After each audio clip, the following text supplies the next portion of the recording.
So welcome to today's webinar. We'll be talking about saving time and money with high quality email and landing page templates. Some of the things that we'll cover today, I'm going to get to in a second, but first let me introduce myself.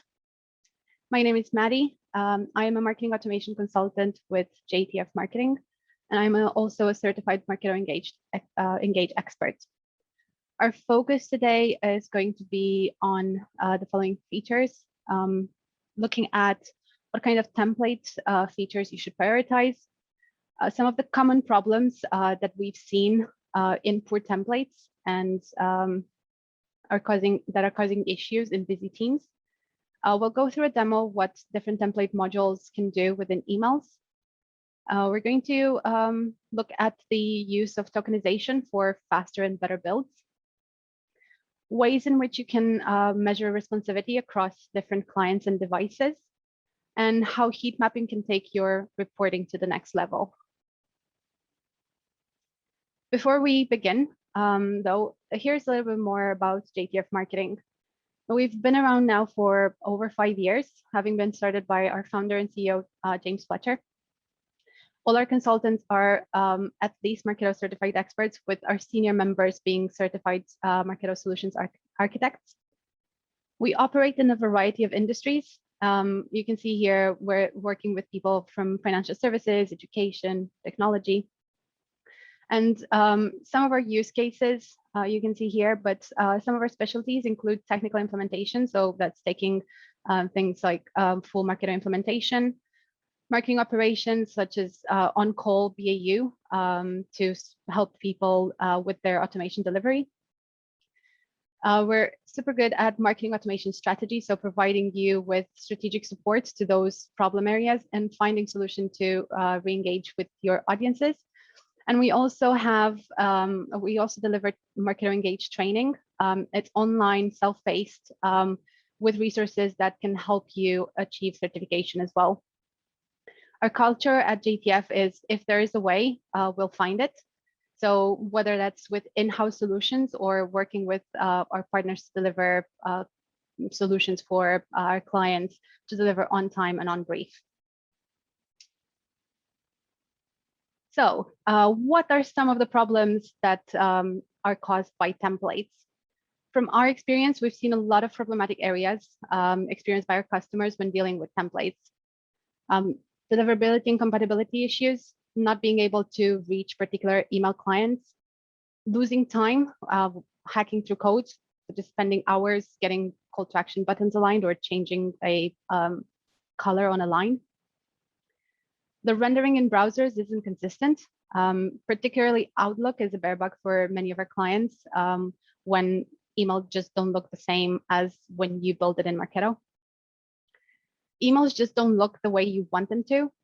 That's usually caused by not having the right module options to translate the Marketo email into the vision you first had. A lack of engagement with call to actions, just spending too much time creating the asset and not seeing the end results.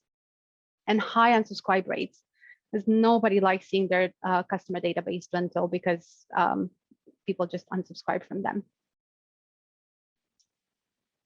So let's dive in. We're going to have a look at what great email templates look like, including must-have modules. We're going to have a look at some tokenized, at the tokenized email. And we're also going to have a look at the difference between landing pages and email templates. So I'm going to switch over to this other screen here.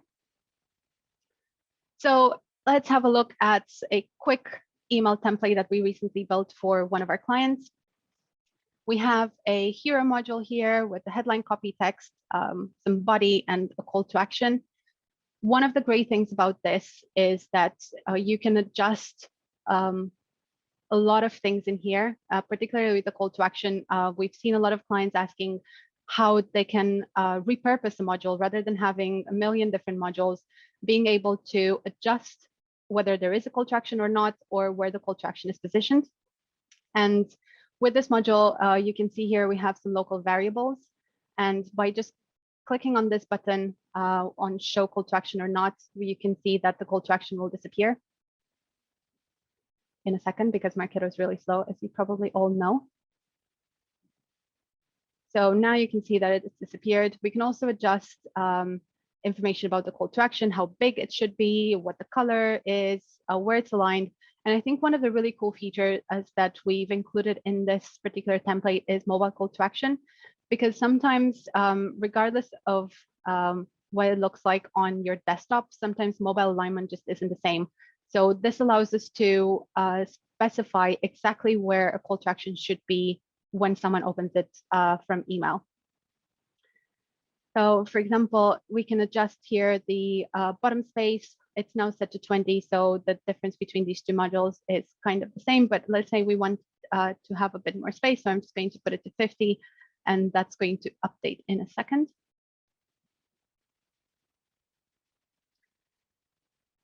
As usual, you can update the text and the image by double clicking. So nothing particularly special about that. The text is white, and the reason you can see this as dark is because I am using dark modes on my laptop. Everything is normally white. If I click on preview, sorry, on here, you'll be able to see that it's still dark. But if I were to send it to an email client, then it will be in the light mode, depending on what clients are using.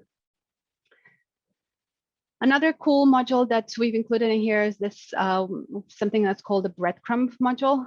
This is particularly useful if you have things like a welcome journey in which you want to show the clients where they are in that particular journey. So let's say you have 5 emails that you're sending in that particular welcome journey, and you want to say that this is the 3rd email, then I can add an extra step so that it will be 5.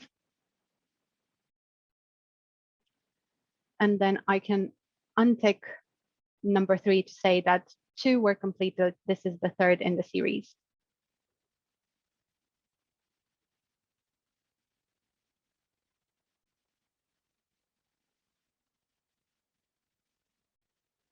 Some of the other modules that we've included in here is this 3-column module, which is responsive for mobile. So everything goes one under the other on mobile versus one next to the other on desktop. We have this module that allows you to show icons and text versus a more standard image and text. So the icon is quite small, and we can, hide if we only have 2 of them. And again, you can change the images and text as usual.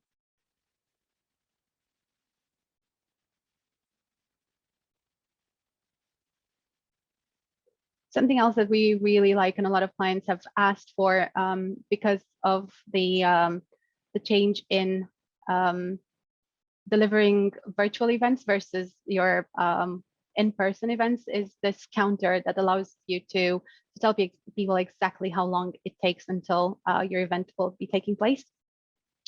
We're using for this a tool called Centric. This is a free tool, and you can generate your timer and include the information directly into your email. So we have built this module that takes this URL and displays it in your email correctly as well. So let's jump into the tokenized email and just have a look at what that entails.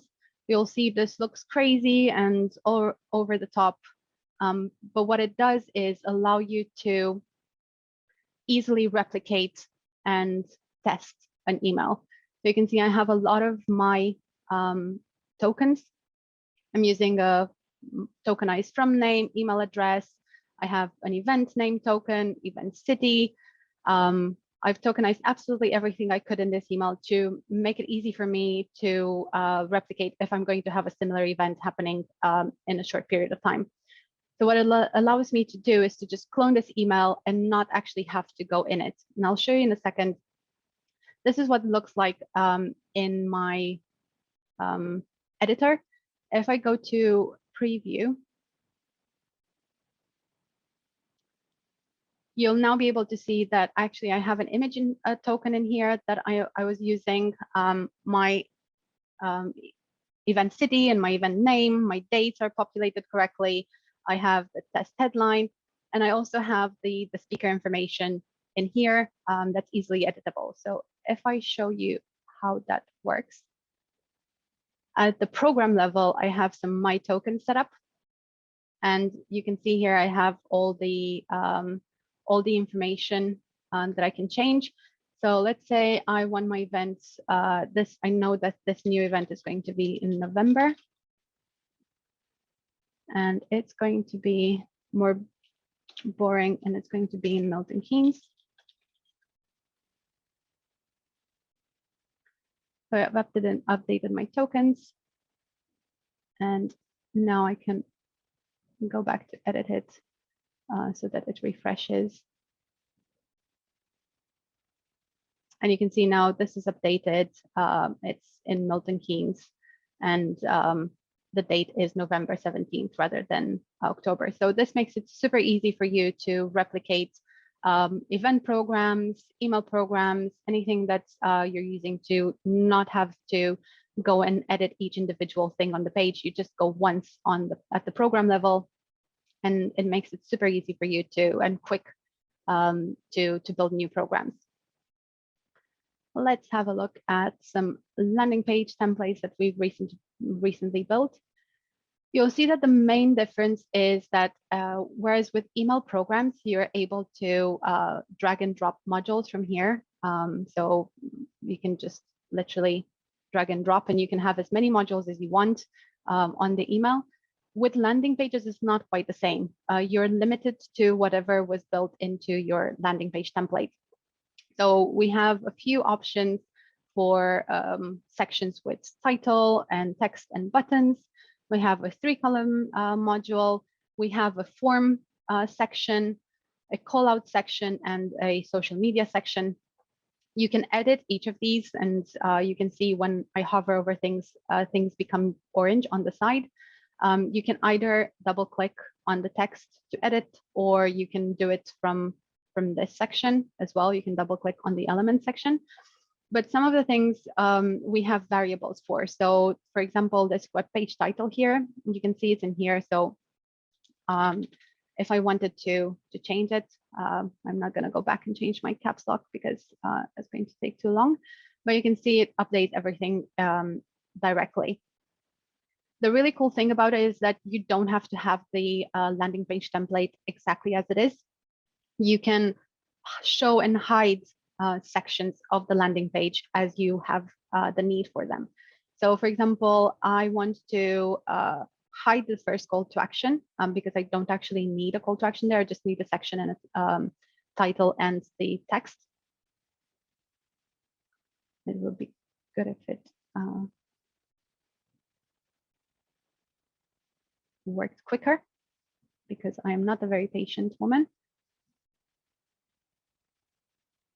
Okay, so now our section 1 call to action has disappeared. You can see we only have the title and the text, but we can hide entire sections. So for example, if you are doing an event registration program and you have a registration page and a confirmation page or a thank you page, you obviously don't want the form on your confirmation page. So you can just go in here and hide your form section. So you can see now that's disappeared. For example, maybe I don't want the social media logos to show up. So I can hide those as well. So this makes it very easy to have consistent and replicable landing pages with just a few flips of buttons in our case. And you know, you'll have exactly what you wanted, but you have to think a bit in advance of what kind of sections you might need in a landing page template versus an email landing page, an email template where you don't have to have everything built from the beginning. If I jump back in here. So the next thing I wanted to cover is tips for making sure that your emails are rendering correctly in every email client. We use an email testing platform called Email and Acid. that allows us to identify where the problem situations are and try to fix them at a template level rather than at an individual email level. So if I jump in here, if Zoom is going to let me jump in there and show you an example of what that looks like. So I've sent this email that I built over to Email on Acid, and it shows me previews for mobile, desktop, web applications, everything that's, so these are usually the most popular email clients. There is a much larger version of this where you can, I think it's about 84 potential email clients that you can check for. I've just checked the most popular ones, and you can click into them and see exactly what it looks like on each individual device or email client. And you can just scroll through and see, okay, I don't actually like that this call to action is on the left, or you can make slight adjustments depending on the device.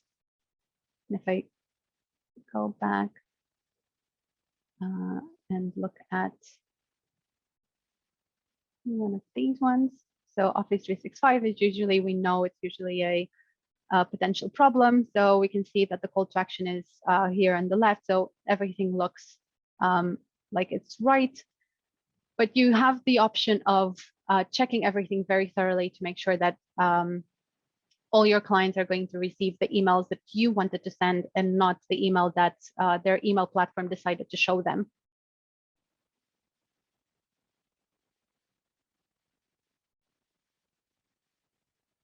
The other thing we can do with Email on Acid is to introduce tracking information that allows us to do more interesting things like heat mapping.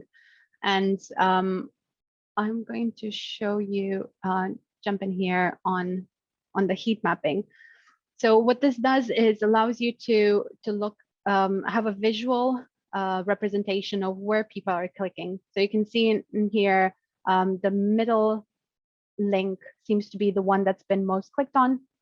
Obviously, this is a demo, so it's not showing real results, but this will allow you to perhaps make the decision of where to put your most important call to action, or perhaps what type of module to use. So if you know that actually, if you have a 2-column call to action, only the one on the right gets clicked on, then perhaps you do the content on your right column as a single column call to action, because that's really important for you to get clicks and to get people to that particular page. Some of the other things that you can do and you can see with Email on Acid tracking is what sort of information, like these are all your click trackings, and gives you percentage of which are the most popular links, all in one view, rather than having to go with your Marketo reporting that doesn't really, it just takes the links in order rather than telling you which ones are the most popular. Geolocation is also something that Email on Acid can provide, but I think engagement is one of the most interesting things. Looking at desktop versus mobile, and also glance, skim, and read. And these are things that you can set up yourself. So let's say if you consider that glance and delete is less than 1 second or 2 seconds in as it's been set up here. So someone just opens it and quickly deletes it. Skim, we have it set up as 3 to 8 seconds, and then read over 9 or so seconds. So you can set up your parameters for these. I'm missing the word now, but essentially you'll be able to very quickly see if people are just, it's not just open rates that's important, or click-through rates. Like, are people actually engaging with your content? Are they staying on the page enough to read what your copywriter or marketing has put a lot of time into writing? And I think this is a really cool feature that it has. So that's about it for our demos. Just looking at what JTF marketing can actually do to support you. So we can take an in-depth look at your engagement performance and look to see where improvements can be made. Whereas if they're looking at whether there's any data hygiene related issues that's impacting your deliverability, we can review your templates and give you any pointers. So developers and consultants can do an in-depth review of your templates and seeing if there's any code improvements or any functionality enhancements that we can do. We can help work with you to identify any of those like common use case campaigns or journeys that that you have, and creating structures that can be replicated going forward, and giving you that time saving and money saving as well, and having a consistent approach that will drive the engagement and increase productivity within your teams. And last but not least, helping you to identify ways in which you can deliver campaigns in a more effective way. Like we've recently been looking a lot more at introducing revenue models to identify where your customers are in the buying cycle, and to translate that into content that's delivered at the right time and to the right people. So now it's